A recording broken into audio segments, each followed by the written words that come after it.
This imagery has continued just to indicate that the bestiality in a man. Even modern neurology recognizes that one part of your brain is that of a reptile. There is evidence to show that the reptilian brain can become more transparent and starts communicating with the outside part of the brain. Namaskaram, Sadhguru. I want to know what is the significance of the form of Mahishasur at the feet of Lingabhairavi and the That means a man was killed by a woman. and the bull form at the sides of the yantra. Do you understand the question?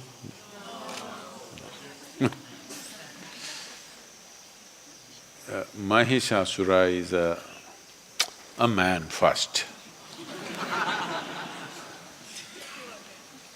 We really don't know much about him, but traditionally he got terribly bad press.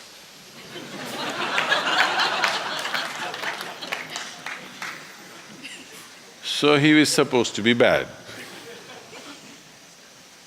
And Devi killed him. And his vehicle, poor guy, maybe he couldn't afford a horse, so you used a buffalo. And not only he was slaughtered, even his buffalo. Buffaloes can fight.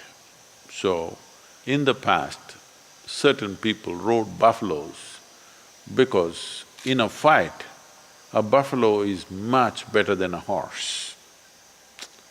Horse is taller, that's the only advantage, that if you are a good fighter. But buffalo, if you train them well and if you keep them well nourished, they can rampage through crowds. So buffalo was a good one. And of course in India people used elephants to fight. He used a buffalo. This imagery has continued just to indicate that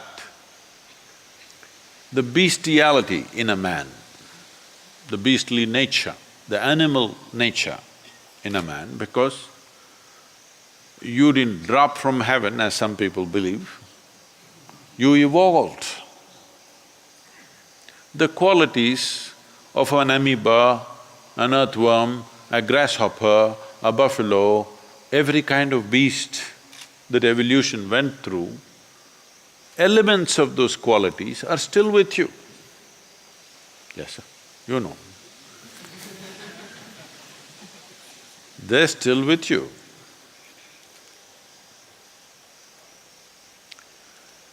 So,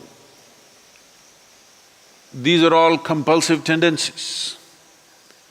Even modern neurology recognizes that one part of your brain is that of a reptile.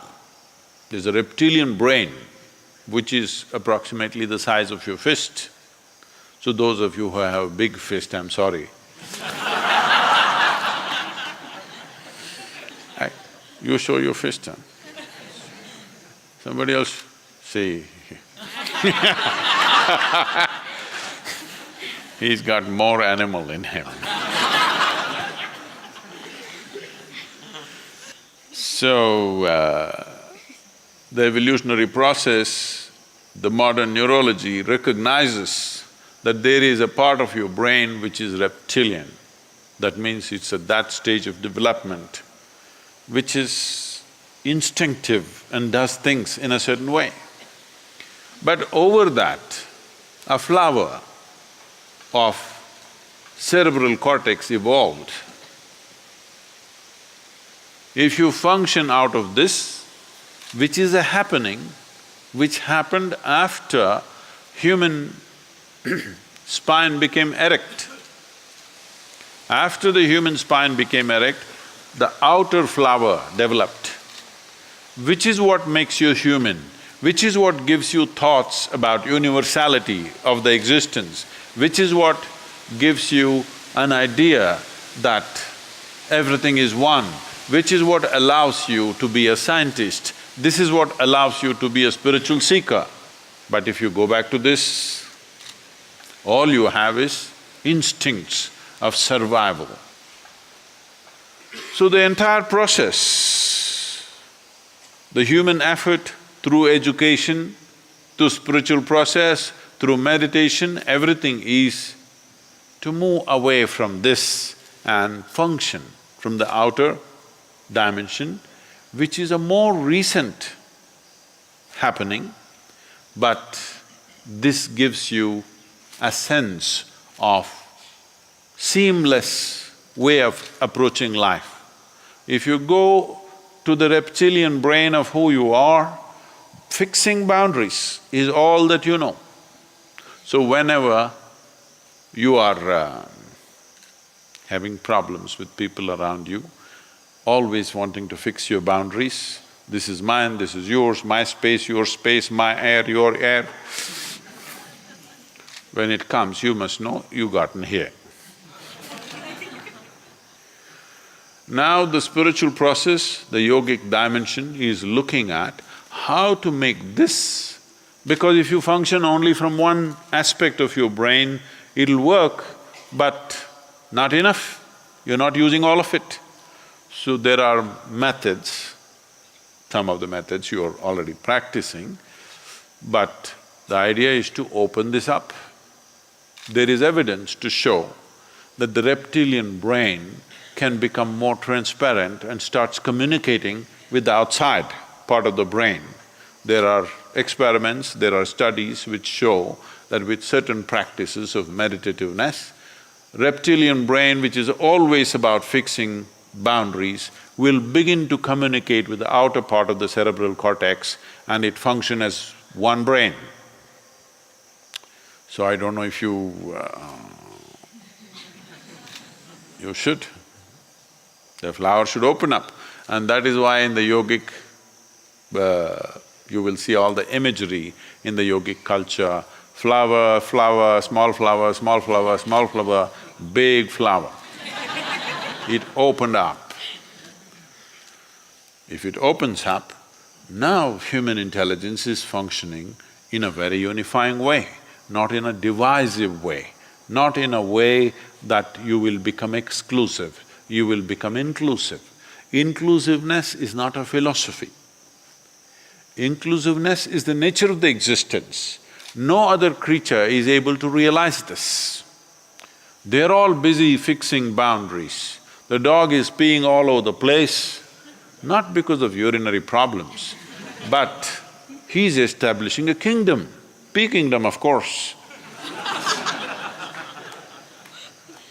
Human beings are not any different. They're doing the same things in a different way. This is mine, that is mine, that is mine, that is mine. Fixing a kingdom, when it's possible, push it a little bit. When it's possible, push it a little bit. Not possible, put the wall. Happening all the time. So, the imagery or the symbolism is that beast has been killed and put down. That is the symbolism of Mahishasura and his buffalo, dead and down. This means you are big flower. And Navaratri is coming now. That means Navaratri literally means 9 nights.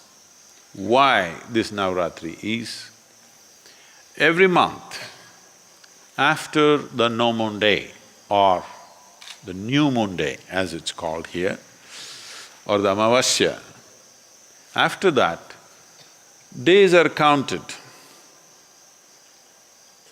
9th day is called Navami, that means 9. 9th day it is.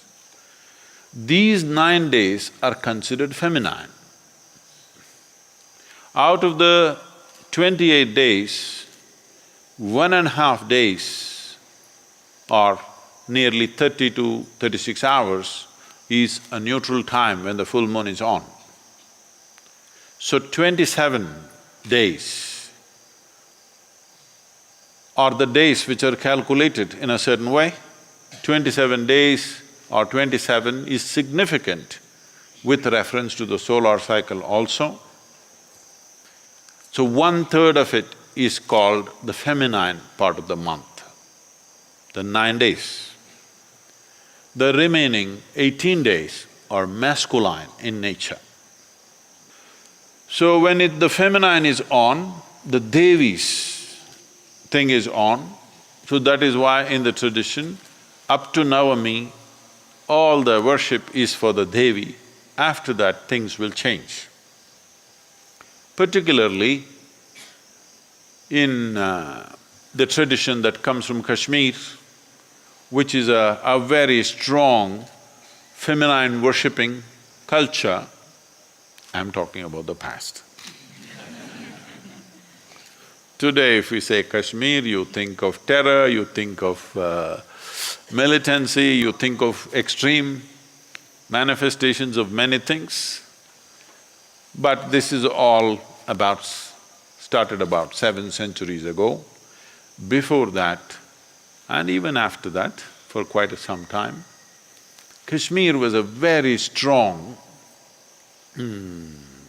Devi process and very feminine-oriented practices, very powerful things were done. There are every Navami, that is every 9 days in this 12 months that is going on, they're dedicated to different Devis.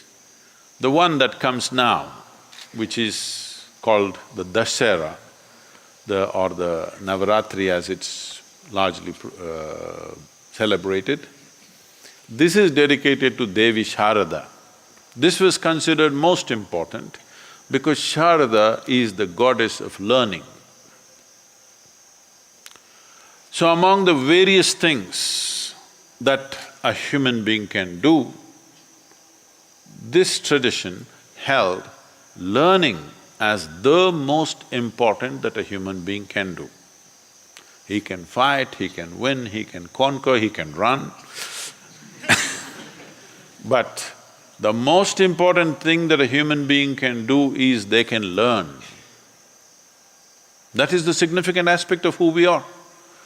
Other creatures can run faster than us, they're stronger than us, they can do many things that we cannot do, but they can't learn like us.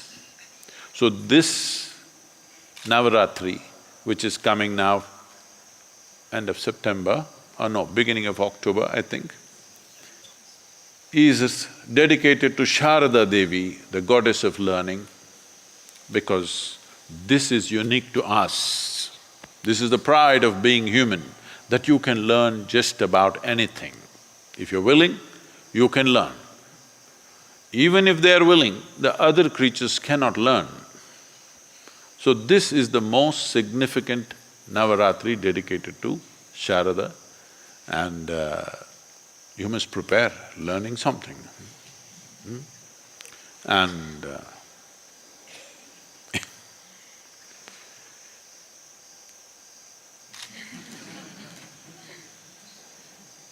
either you must open up or she will slay you. She'll put you down there.